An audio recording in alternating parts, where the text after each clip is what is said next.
welcome to episode 417 of the HaskinCast Podcast. I am your host, Scott Haskin, here with my friend, the awesome singer-songwriter, keyboardist, Tony Carey. Tony, how are you? 417? Yeah. Took you long enough. I'm good, man. I don't have that many friends. It's easy. You just sit here and do 417th episode. Yeah. It's been a few. This is year 7. What do you got there? This is what you wanted to talk about. I do want to talk about this. Is it backwards or can you read it? No, I can read it. Okay.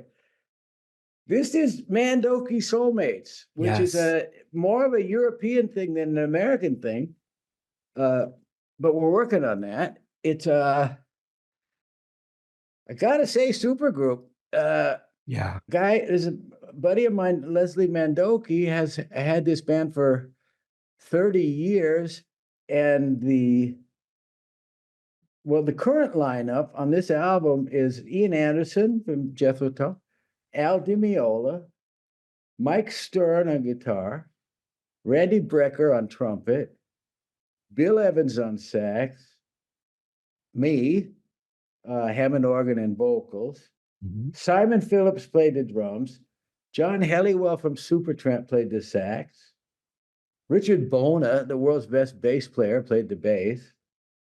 And it's like a musical collective. We've had Jack Bruce, mm-hmm. Greg Lake, Chaka Khan, a Spice Girl.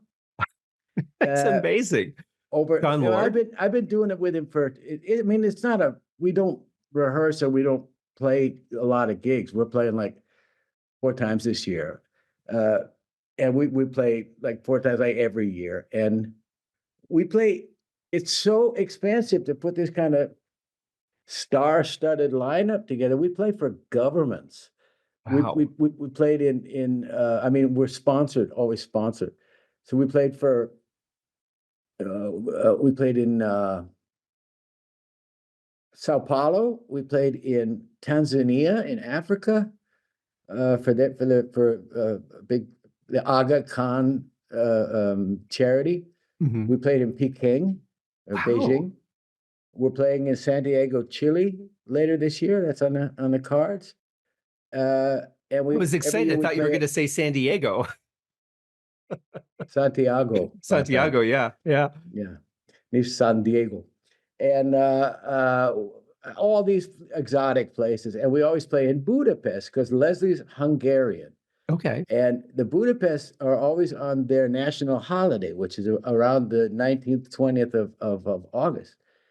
And there'll be 40, 50, 60,000 people there. But it's, it's not ticketed. It's a free thing. Mm-hmm. But because the ticket price would have to be, ticket prices are crazy these days, but the ticket price would have to be nuts for all the flights and hotel rooms and expensive musicians and this and that. So, mm-hmm. So we're usually sponsored when we play. We'll be playing in Munich here in Germany, a big open air in August, and we'll be playing in Budapest. I love those open air gigs. I seen some footage from Wacken, and I'm like, that has got to be one of the most amazing gigs to play. That is a sea of people. It is, but I tell you what, about thinking about audience sizes, ideal size is like 1,500, 1,800, like the old theaters, like up to 2,500. The Beacon Theater in New York, or the Hammersmith Odeon in London. Now it's called something else, but or the Olympic in Paris. These old classic, where everybody with Genesis and everybody played. Everybody. Is it the connection with the audience, like the connection that you can have with a smaller group of people? Yeah, because you can see them. And these big open airs, the stage is like 9 foot tall. You've got all these security guys in the front and these guardrails. And the closest you are to anybody is 20 feet. And it's all, there's cameras on stage, cameras everywhere, because they use these huge screens. They have to. Yeah. And the way to do it, to just look at it as an oil painting of this sea of faces that you can't really make out or have any kind of personal connection with, and therefore playing for huge open air crowds is so simple because you're in your own little world with the musicians Mhm. on this gigantic stage, and fuck all them because they're just an oil painting. Yeah. What's difficult is to play for 200 people, Mm. or like in these famous jazz venues, the Village Vanguard in New York City, in Greenwich Village, where it's the most famous jazz venue in the world, holds 128 people. And Oh, I mean, it's a cellar in Greenwich Village. And the Blue Note in Tokyo, which is the most prestigious jazz venue in the world, holds 300 people. interesting. And so that can be intimidating. But what's the balance though? Because if you're playing venues that small, you're not making enough money to do the gig, are Jazz you? people don't make money, Scott. Well, that's true. Jazz people do not make money. I'm sorry. I No, you're mean, right. you get to a point. Al Di Meola, as a matter of fact, is one of the very few. He plays all around the world. I mean, really, he plays all over South America, all over Europe, all over Asia, and he plays for a couple thousand people. And he doesn't have a band, or a lot of shows are just solo, and the ticket prices are $200, and then you can certainly make money. But Yeah. normally, the Blue Note has in Tokyo has a standardized, almost within the range of $50 to $70. It's 9,000 to 12,000 yen, Mm. which is 50 to highest I've seen is $80, would be equivalent of $80. That's not Plus bad. 300 people. If it's sold out, what's that? $24,000. So you got 5 flights if you got a band, and 6 or 7 if you got a sound man and a crew. Mhm. Hotel rooms in the most expensive city in the world, and they have 2 shows a day there. So you're actually playing for. They have a afternoon, a matinee, and then always. So you're Wow. actually playing for 600 people a day if it's sold out. Right. Mike Stern's doing 3 nights at the Blue Note, as a matter of fact, and it's so prestigious that first of all, jazz guys want to do it because it's Sure. so prestigious, and second of all, it's still better money than you get most places. I mean, yeah, jazz guys just you don't do jazz to like drive Lamborghinis, you know. No, I went to a buddy of mine as a bass player in Cirque du Soleil, and he does jazz gigs on the side. And he invited me out, and I went, and I was just amazed by how together they were, how tight they were. And it felt very freeform, though. It was like, okay, now it's your turn. We're going to back you up. Okay, now it's my turn. You guys, it's just Exactly so right. something you could never It's do. around Rob. Exactly right. So he's on his break. He comes over to say hi. And I said, man, you guys sound great. How long have you been playing together? And he goes, oh, tonight's the first time. Yeah, sure. I'm like, I No, quit. no, that's how good these guys are. How technically good these guys are. They've all been to school. Most of them been to Berklee School of Music. Uh, um, all of them have been to Berklee School of Music. That's pretty much exclusive the jazz education Mhm. in the United States, anyway. And they all sight read. Randy Brecker, if you put music in front of him, he'll play a first take. It doesn't matter how fast it is or how wild it is. He'll read it. He'll Wow. read it down, and the producer says, "Thank you, Randy," and he goes home, and that's the session. If he does a second take, it's because he says, "Listen, bar 90, I could have done that better," you know. Wow. And it's okay, Randy, we'll give you bar 90. So they pop it in, and but that's how good these guys are. And Mhm. I mean, uh, that's instrumental jazz. If you Yeah. have vocalists, which we do in Soulmates, this time we have 4 vocalists. We have Jesse Siebenberg from Supertramp with me. We have Nick Eade from Cutting Crew, who did that song "I Just Died in Your Yep. Arms Tonight." Wonderful song. Yeah. 80s pop guy. Hmm. Who else is singing? And Leslie sings. So, yeah. Mhm. And we have teleprompters everywhere because nobody can remember the lyrics. We don't play that often. And that's actually the only reason we rehearse, Mhm. is because there are vocals. And otherwise, it's all improvisation, pretty much. I never play the same thing twice. Maybe the Right. drummer will, but I don't. And I play Hammond, and I have my Hammond solo, once in a while, and I'll play as long or as short as I feel like playing. I try to be polite, unlike some folks I could mention. Who Play we might have been talking about before the show. Uh, that play 30-minute solos. I want to ask you, it really did. One of the things that struck me about this album was that it really felt very natural. It didn't feel like it was, okay, now we all have to be here at this point. Now it just felt like you guys were, it almost felt like a jam that lyrics were added to. Well, let me tell you something about the making of, because that is, in its own way, kind of true. We had bottom tracks, and I live in Germany, and the studio's in Germany. The other guys, nobody else, everybody else is in America or England, and our sitar player lives in someplace in the north of India. Oh, wow. And but I sang every word of every song, and so did the other four singers on this record. Okay. And Bill Evans did sax solos on not everything, but on a lot. Randy played trumpet solos on a lot. Mike Stern played on a lot of stuff. And then the trick is it's brilliantly mixed, because you have to make choices, Yeah. and the choices are, it's brilliantly mixed. It's really, really brilliantly mixed. We were just at a hi-fi show. They kind of sponsored the record, and me and Leslie and John Helliwell, from the sax guy from Supertramp, were there for 2 days to like sign autographs and say, aren't we good?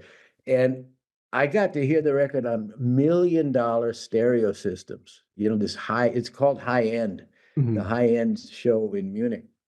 And they got a set of speakers that they're $900,000 from Wilson Audio. And the guy that the representative for the Wilson Audio said, oh, that's a good recording, on his $900,000 speakers, and he knows good recording. He said, boy, that's a very complicated record, but I can hear everything, and we have such a great engineer. Yes, you Uh, do. I will definitely that agree with that. the engineering is so good. And Leslie flew analog tapes over to New York and mastered it at Sterling Sound, which I recommended Mhm. him. Sterling Sound's been around so long that the guy that mastering kids means the very last step before you hear it, just the final corrections in the sound. The guy that mastered A Fine Fine Day No 40, kidding. 40 years ago. And Sterling Sound is like the gold standard for mastering. And then he did the same thing. We needed an Atmos mix, and Leslie flies with the tapes somewhere, and the guy does the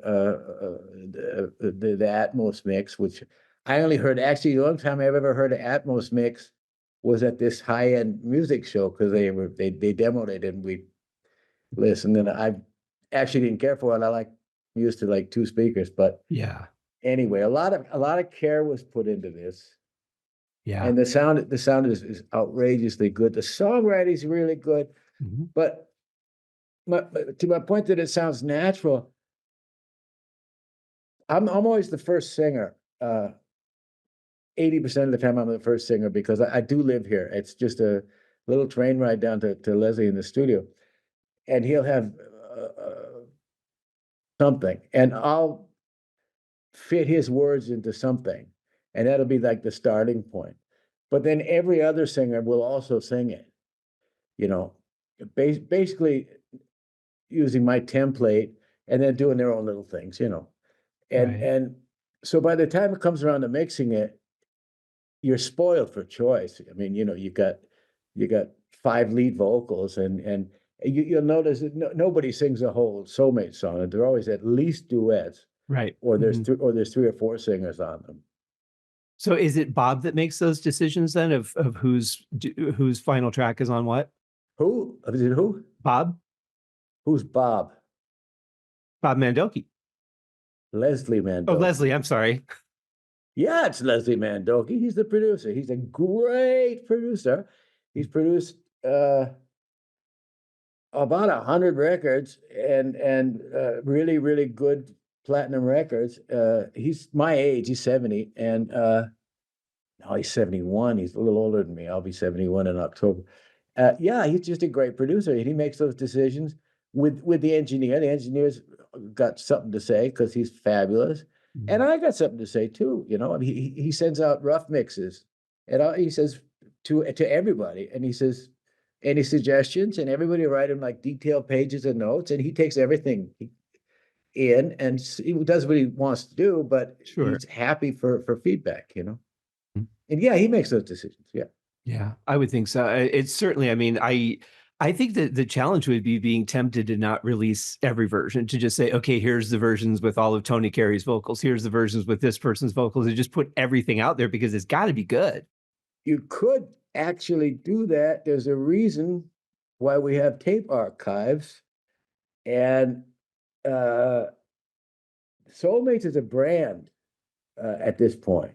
I mean, I've been playing for over 20 years, and the Soulmates have existed for 30 years. Yeah. And we've got tapes with Steve Lukather playing all the guitar solos, and Jack Bruce playing all the bass, and Greg Lake singing, and Shaka Khan singing, and not on this album, but on previous. And things you could do in remixes are there's without limit, you know. And if you're like a complete Randy Brecker freak, which you should be if you're human, because he's the best trumpet player on the planet, you could definitely slap together Randy Plays Soulmates, you know, and milk the brand for, like Kiss does, for the next 100 years. As long as you don't go the hologram route, because that I think is just pushing reality just a little too much. I got into a thing with one of your colleagues. He does a podcast called Classic Album Review, and he's a really smart guy. He's a British guy. And we talked, we had fun. He really liked my album, Lucky Us. And that's why he wanted to do the podcast. And we talked. And I'll ask you, he says, one more thing I wanted to ask you. What do you think about using tapes in live performances? And I said, I don't have a problem. Do you think people, it depends on who the band is. I mean, if it's a jazz band with crack musicians, of course they don't need tapes. They're not going to use tapes. Sure. Bon Jovi should have used tapes on his last tour because his voice was so shot. I felt so sorry for him because all these clips had come up on YouTube and he just couldn't sing. He's done a new album that's very good, but he's not going to tour.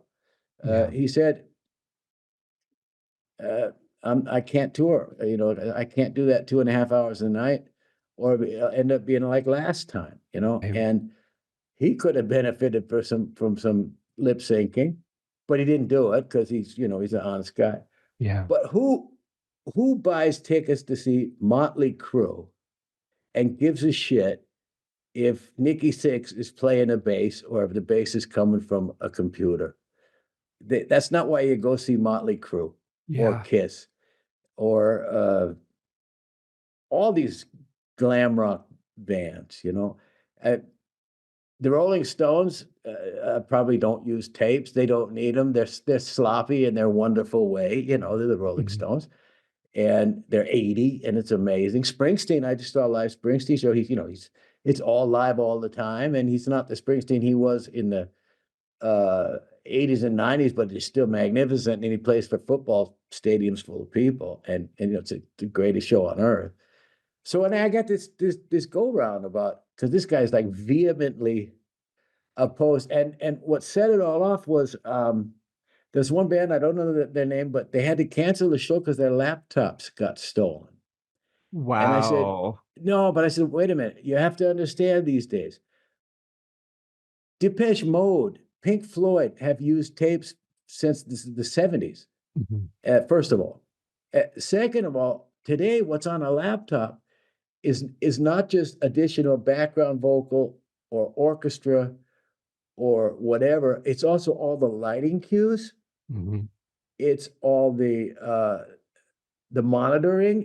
Everybody's got in-ears, and it'll say the name of the song. It'll say girls, girls, girls, 1, 2, 3, 4, and then the band's there and it'll play, Mhm. But if Nikki's having an off night, which might be not that rare, they well, turn Nikki down here and just put him up here. Who cares? They're playing it with Def Leppard and somebody else. They did this stadium tour, and the singer can't ever remember the lyrics anyway. And you don't go you go to see Motley Crue because they're part of your childhood, Mhm.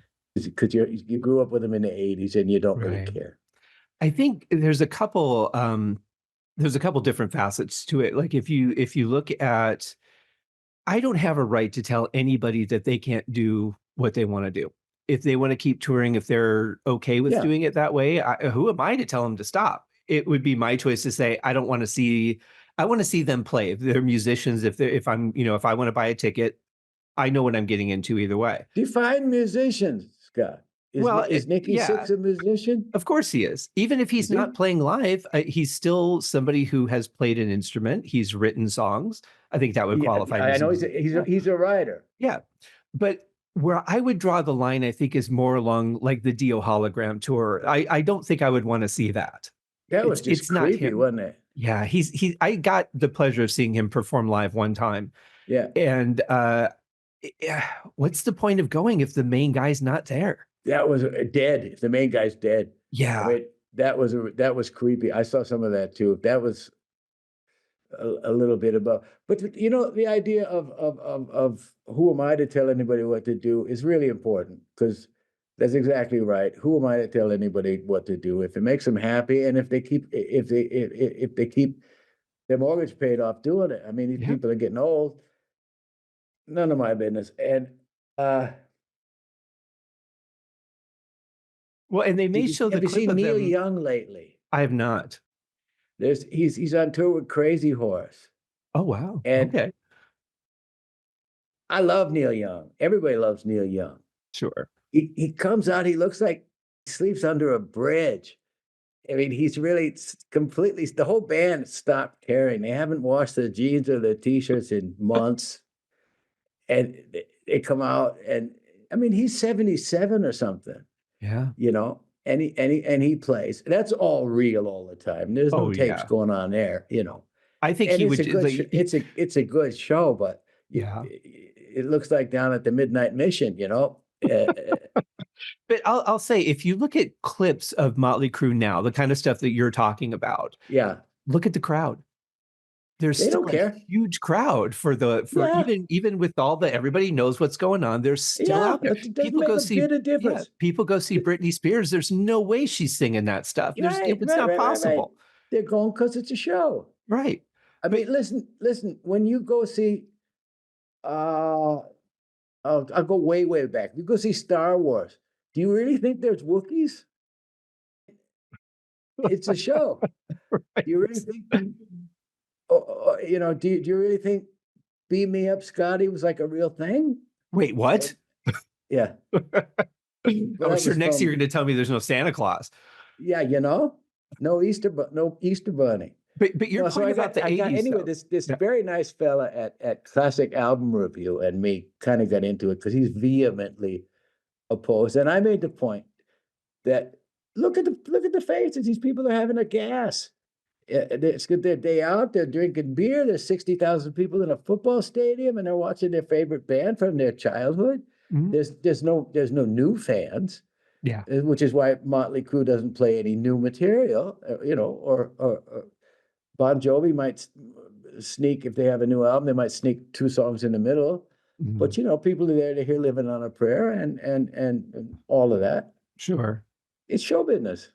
I would say to him, if you don't want to see that, that's fine. You have a right to that. Then don't go. But don't tell other people what they can and can't do, because you don't have a right to do that. We kind of compromised, this guy and me, with it should say parts of this performance are pre-recorded on the ticket. And buyer beware. Like if you really think that Tommy Lee's playing the drums, although he's 5 feet away from him when the hi-hat starts the song, and he's got to run over, or that Paul Stanley's singing and the mic's over here, and Paul's got to run back to get his cue, but his voice is loud. And if you're really buying that, okay. And if you're really a purist that is offended by that, it should say in small print or big print, parts of this show are pre-recorded. I think that's fair. I'll give you an example of why I think that. When I found out that the movie Amadeus was not an actual factual depiction of Mozart's life, that most of that stuff was completely made up for the original play, which was turned into a movie, I was so disappointed because not that I wanted that to have happened, but just because I thought that was the history. And when I found out that it was, 90% made up, I thought, wow, what's the point? If you're going to use a historical character, there should at least be that disclaimer at the very beginning. This is a fictionalized event of Mozart's life. Then you go in knowing that. But how many people go in thinking, like I did, and I was naive, I was very young when I saw it, that this was life. This is what really happened. And damn that Salieri for killing Mozart.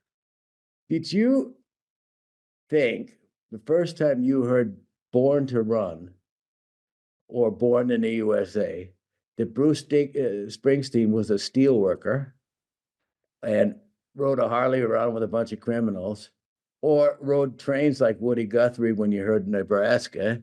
He's telling stories, man. Sure. Oh, yeah. But you expect that from a song. I mean, you expect that people are specifically writing fiction or writing, inspired by something else. But with a film, with a visual media, especially when you're working with historical characters, it just seems to me that there should be that same disclaimer that, hey, this is all fictionalized. It's for entertainment. Enjoy it. Here's your show. Well, fool you once. Oh, yeah. Yeah. Now I'm starting to think that Jaws didn't happen either. No, that did. That was a 40-foot great white shark. Yeah, that actually was based on a real story. So at least that has some foundation. That's a 40-foot white shark, and we need a bigger boat. I'm sold. That line was improv. Cool. That was just something Roy Scheider said in the moment, and it's one of the most famous lines in movie history. Yeah, it's fantastic. It's great. I would also further your point by, you had mentioned the 80s, and I had gone to a couple of years. They have the small group of bands that go out and tour from the 80s. They'll do cruises or like Carnival cruises or whatever. And then at the end of the year, they were having their big event here in Vegas, where it would be an all-day thing. All the bands come together and play. And I was born in 72, so I was not going to concerts in the early 80s, right? I did not realize that the band was one guy on a keyboard and one female singer and nobody else.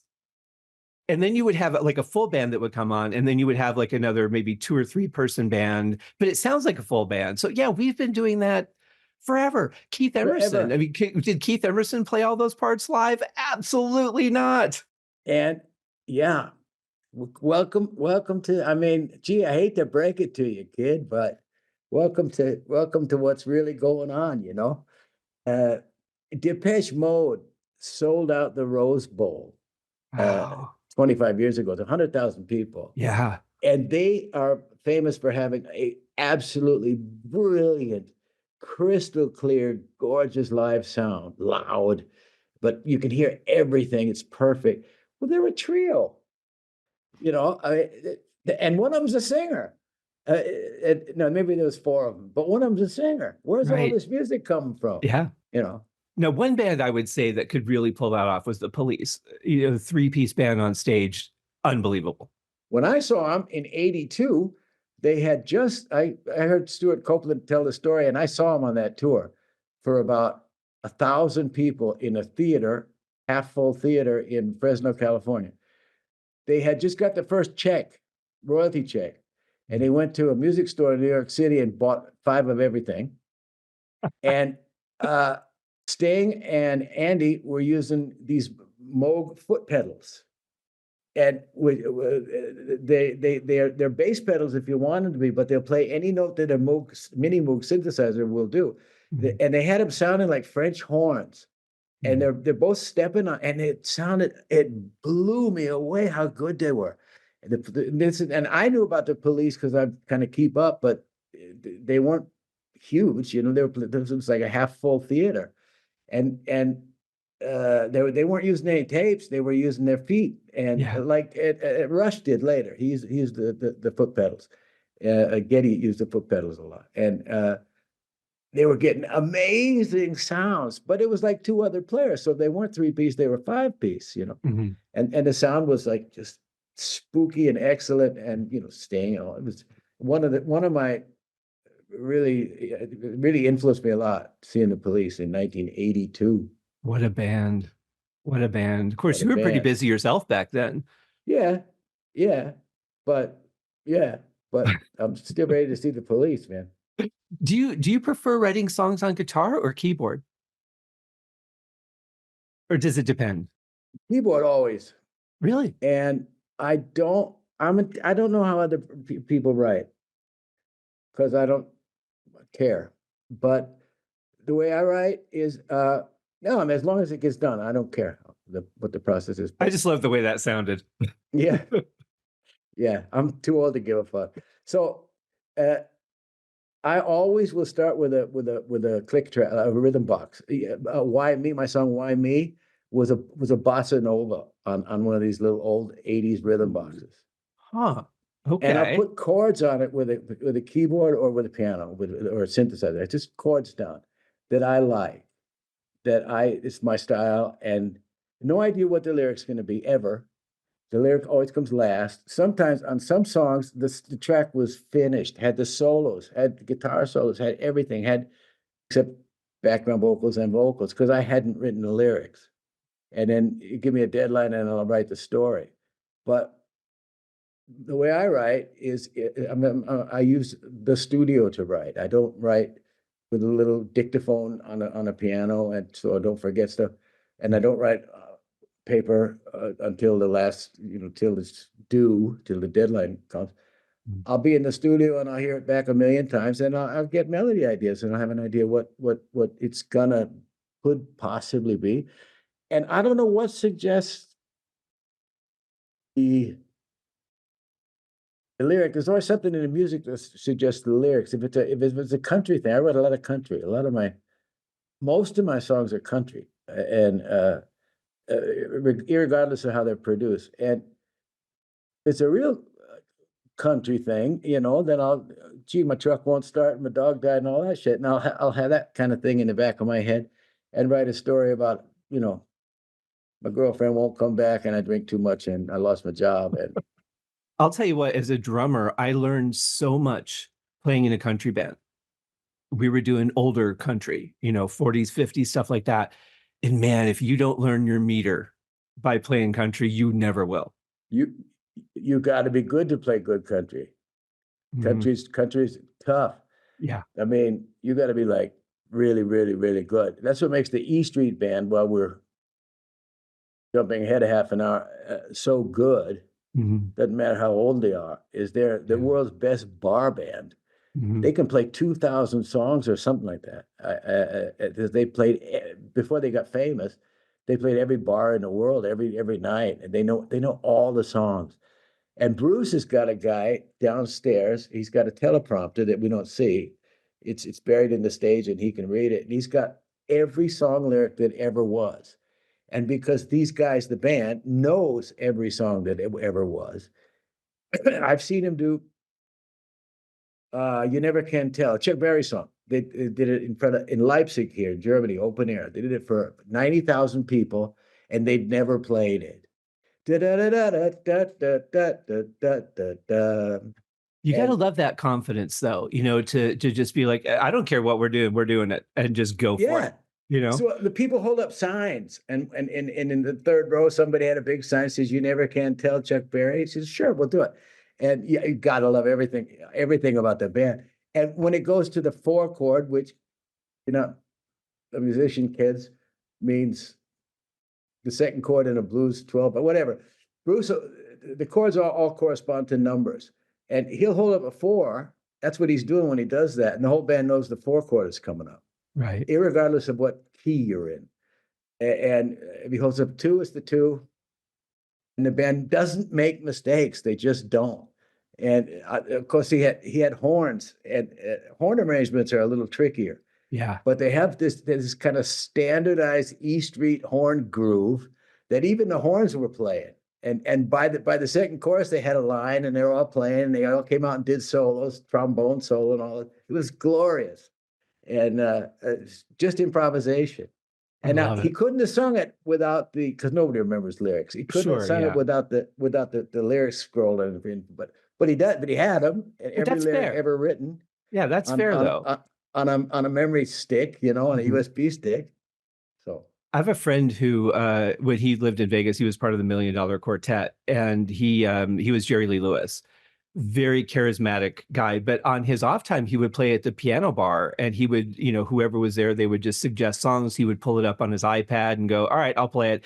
And he would just do it. He would do his own version of it. It was always, whatever the song was, it was always faithful, but with his own personality. Well, of course. But he was very much like that, just on the fly, could do whatever. Yeah. I mean, if these are standards, there is no version.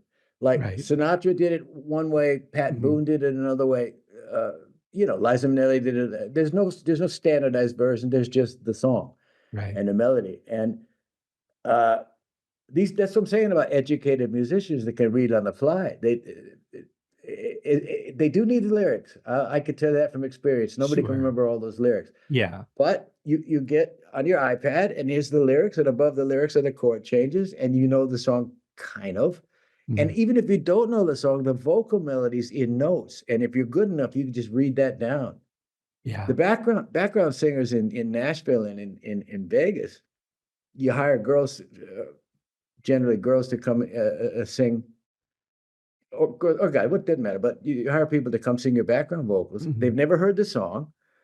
Of course, you're in a time is money session in a big Nashville recording studio, and they read it down just like Randy would read his trumpet track, huh?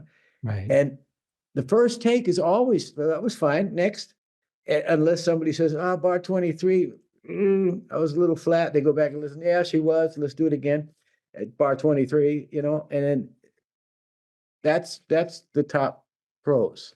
Yeah. That's how good you can get. And as we know, no matter how good you might think you are, or actually are, there's always somebody better. And the sky's the limit with music. I mean, as with everything, as with engineering, or lawn mowing. There's always somebody that can do it better than you can. Oh yeah, and I think that I'm not one of those people that likes to rate things. I don't think it's a competition. Everybody has their level that they're at. And if you're somebody who's, strives to do better, then that's where you are. And I think that's great. I like the Clash. The Clash, yeah.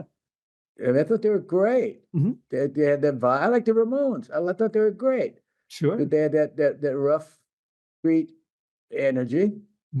CBGB's New York City street energy. And I thought they're fantastic. They weren't the modern jazz quartet. Right. Yeah. There wasn't whatever. It wasn't Art Pepper on alto sax. It wasn't genius stuff, but it moved me. It created an emotion. So, well, and that's the thing. To me, what I want to hear is something that's going to make me feel something. Whatever that thing is fine. But I want to experience a feeling, and to me, that's why I listen to music. Yeah, of course. I'll say one thing. You mentioned Why Me, and that is one of my favorite songs of yours, by the way. I love the feeling of isolation that you created in the vocal on that song.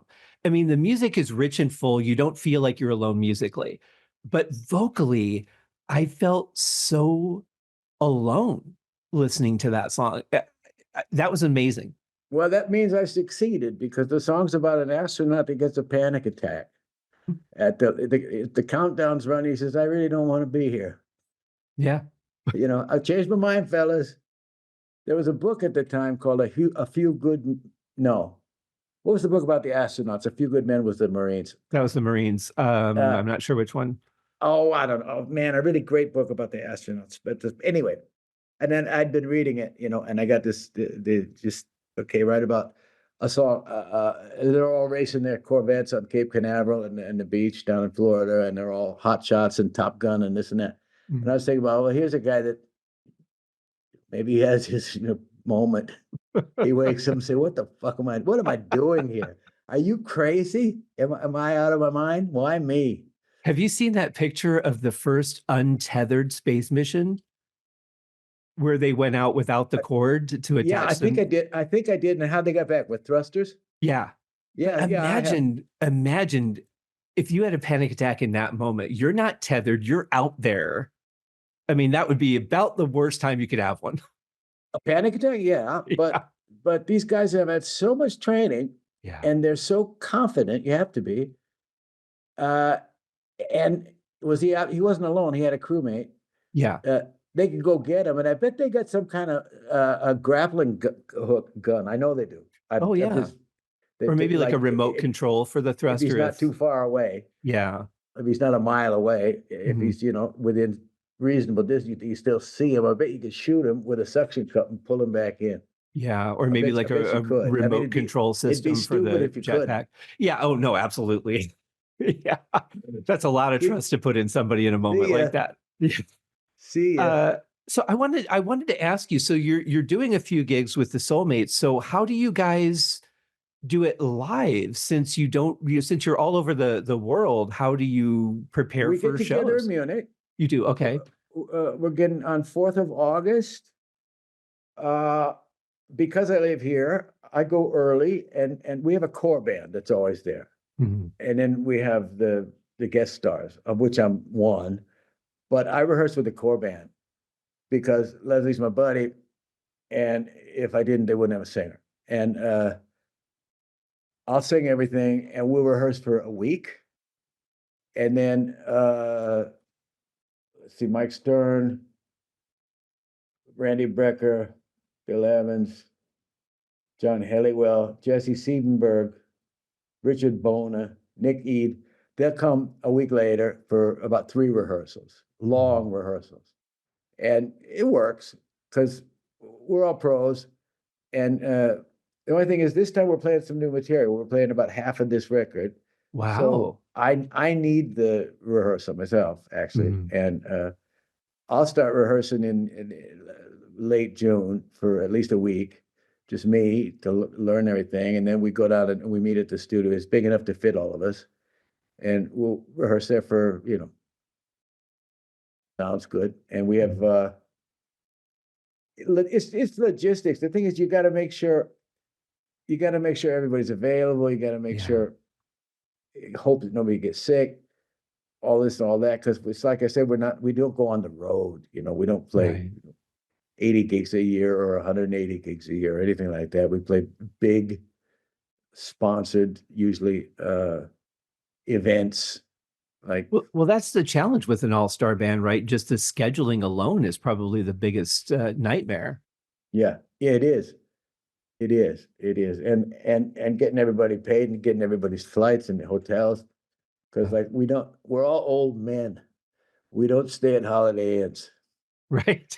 No, really, it costs a fortune to have us on the road, but we get it done, and it's always fun. It's so much fun. There's a lot of live stuff on YouTube. From from 22, we got hurricaned out, and they had to close the thing down because the wind was too windy. We only played about 25 minutes, but 23 is online and 21 is online on YouTube. Mandoki Soulmates Live at Mandoki's Soulmates. I've got the YouTube channel in the show notes too, and also the links to where you can buy the album. And I, before we wrap up, I want to say congratulations, because you guys charted, and right off the bat, that was fantastic.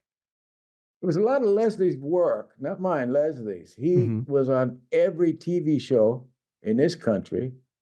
Where did we chart? You were telling me that that you were at what, 13? Well, I'm talking about Germany. Oh, in Germany, yeah. Mm-hmm. Yeah. We went in at number 3 on the Amazon charts. Yeah, and that's, I mean, think about all the albums that came out on Amazon that day. And this is jazz rock, and we're number 1 in Hungary. Wow, congratulations! And you sold out of physical product right off the bat. Yeah, unbelievable. I know. A really expensive deluxe double vinyl, cool thing. And I tell you, Leslie was on every single TV show that he could be on, talk show. I did a couple with him. We played. We're on TV twice, playing the first 2 singles live, and in a kind of way smaller, like a 5-piece, but just to get there's a new album coming. These are a couple of the songs, and we did some TV. We've done some podcasts. Leslie did a bunch of print interviews, and he worked his ass off. I don't know where he gets the energy, and because we really did expect this and want this to chart. Yeah, someplace except Hungary. It's always number 1 in Hungary. I got 5 gold records from Hungary. That's awesome. Well, congratulations. They're out in the lawnmower shed. You're not a very nostalgic guy, though, are you? No, I don't have any gold records in the house. I got about 60 I gave away, and if I wanted to, I mean, how many countries has Rainbow Rising gone gold in? You know, even if I wanted to, I could have a whole room wallpapered with them. But it's had to have gone platinum in some countries, hasn't it? Are you sure? Yeah. Well, I meant as an award, you know. Oh, right, whatever. right, yeah. But gold record is what grew up calling them. Do you appreciate the mark that you've made by being part of those projects, though? No. That you've reached people and that they've enjoyed your work? It's a hard question. The honest answer is no. I don't do it for them. I do it for me. Right. No, I get that. But does it have meaning to know that people like me who have listened to Rising 1,000 times and enjoyed it, or listened to Vigilante, or any of those songs that you've done? I mean, you're an artist who's made an impact on my life as someone who's a fan of music and someone who is a musician. That has to have some kind of meaning, even for someone who's not nostalgic. I keep that at arm's length. We live in it. That's my lawn, which needs cutting. Where's your guy? But it's been raining. And I mean, we live really, really, really laid back. A little village of about 9,000 people. You never find me in the city. I keep all of that at more than arm's length. I keep it that it's kind of gratifying. I get some beautiful letters from people, but it's not up here in my mind. It's way back there somewhere. I think if it affected you to the point where you were like, oh, I have to start writing this way because people are going to feel this way, then it would be a problem, right? Well, I tell you what, I followed I Won't Be Home Tonight, which was a hard rocker and actually charted in America. I followed that with Planet Pete Project. I mean, talk about diluting or ruining a band. I followed Some Tough City, which had Fine Fine Day and First Day of Summer on it with the single. I followed that with Pink World. I had Pink World on vinyl, yeah. Which is the weirdest album anybody ever made. I just never gave a shit. But if I would say this, and as a writer myself, I guess I feel this way. If I'm writing what I enjoy and I'm not writing because of an expectation or because I think people are going to like this or not like that, as long as I'm always writing honestly, that's the most important thing. Hopefully other people will enjoy it. It's your only thing. It's the first thing you learn. You try to write a hit, you won't ever write a hit. It's one of the very first things you learn. You write honestly, true to yourself. I mean, my songs are always way too literary. I research them. I do concept albums about obscure historical periods. I did an album about the 50s in America called Levittown with a Planet P album. And well, I'll go back to it's not girls, girls, girls. It takes a degree of you have to care about it enough to get into it and everything. And probably not that many people do, but I did, which is why I did it. And Yeah. I do love a good concept album. I'm a big fan of those. I like things hell that make me yes. think a little bit, you know? I mean, it's Hell one thing to yes. just enjoy the music, sure, but I mean, I like things that make me think and you know, things I can invest in. I'll go you one further. I like a good lyric, and to the point that if I'm really digging the vibe of a song and I hear one cliche, I'll turn it off. Hmm. I'd rather listen to classical or jazz. So no Motown for you. Oh, I love Motown's always great lyrics. They're Oh, perfect. but it is cliche as ever these days. It's cliche because they invented it. True, that was the basis of it. Yeah. I mean, that's real Motown. I mean, the Supremes. I mean, that's James Brown or whatever. Oh, Yeah. come on. I mean, that's that's Yeah. that's that's that's that's brown dirt cowboy music. I mean, that's they invented that stuff.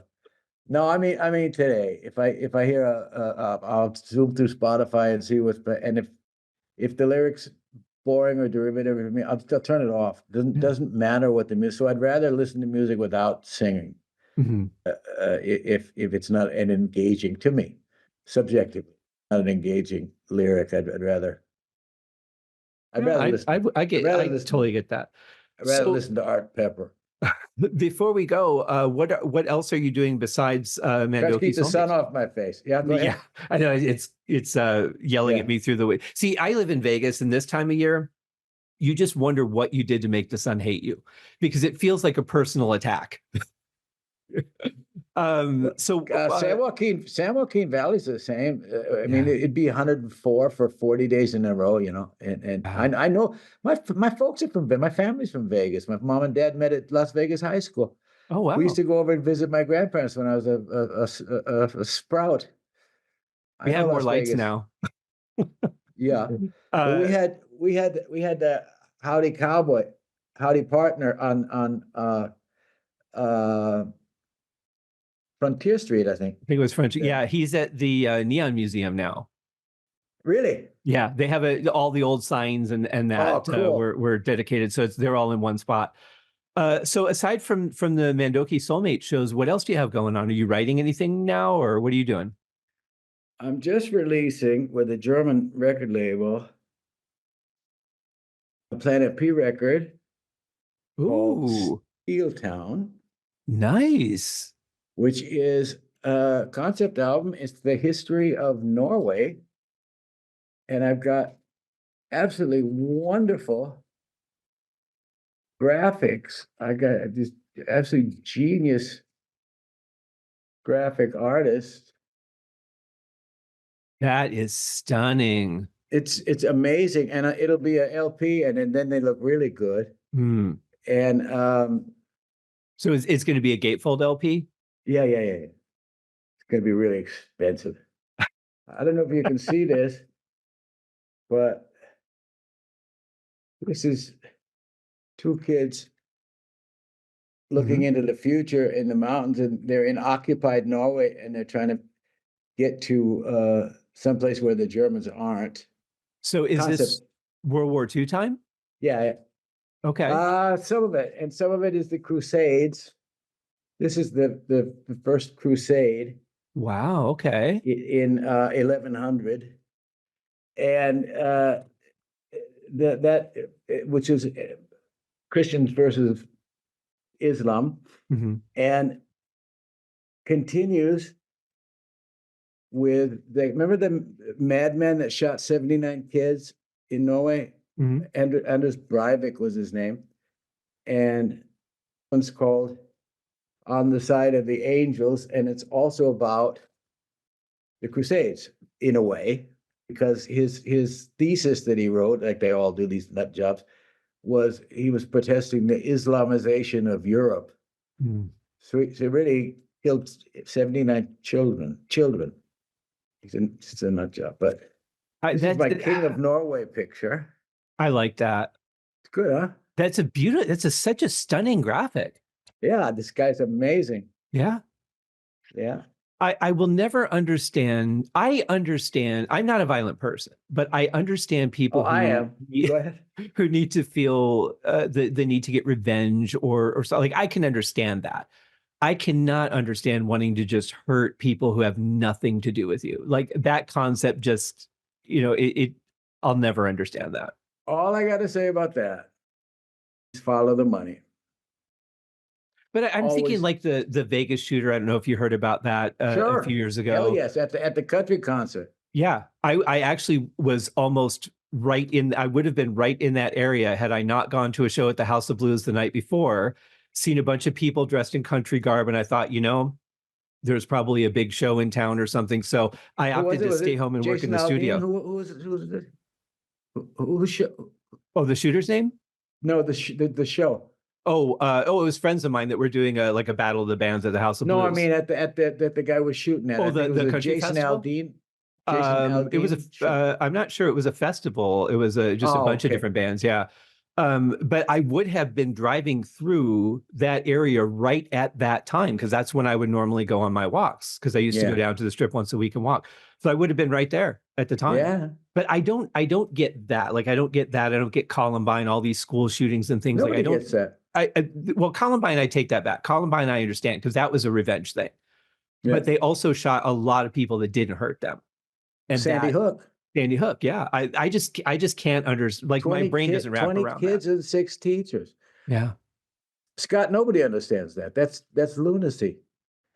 By definition, it's not to be understood. If you could understood it, if you could really empathize or understand it, you'd be one of them. Oh God, I'd rather not then. Yeah, nobody can understand that. That's a disturbed, twisted individual Mhm. who got his hands on a fucking weapon of war. Yeah. I don't want to talk about politics, but Yeah. you know what I mean. I know what Who you got mean. his hand on a gun. Mhm. If it was I guess it was his mother's gun. She didn't lock it up or something. It was one of these AR whatevers, and 20 kids and 6 teachers. It's nuts. When is this coming out?